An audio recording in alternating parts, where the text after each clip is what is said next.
This is a common downlight, powered by a 12-volt transformer. Many modern homes are lit with MR16 12-volt halogen downlights. There are around 300 million installed in Australia. Here, we demonstrate a typical MR16 halogen globe with some popular transformers. Halogen MR16 globes are simple, well-known, and work across all transformers.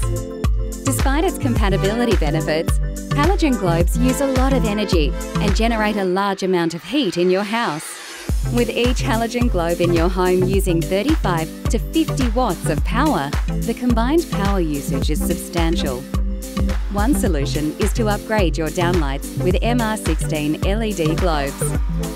But not all MR16 LED replacements are compatible with the most popular transformers.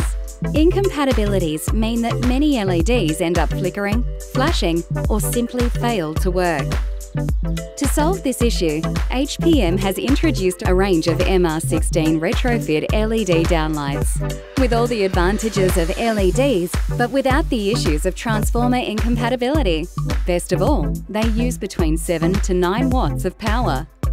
As seen here, the HPM MR16 downlights perform perfectly with the most commonly used transformers. These downlights fit in existing 70mm and 90mm hole cutouts. Being extra low voltage, installing a HPM MR16 LED downlight is simple, safe, and you can do it yourself. First, unplug and remove the existing halogen downlight. Then plug in the new HPM MR16 downlight. Now you are ready to enjoy great light output, sleek design, and energy savings of up to 80%. The HPM MR16 Retrofit LED downlight. Compatible, class-leading, energy efficient and reliable. The future of LEDs has never looked so bright.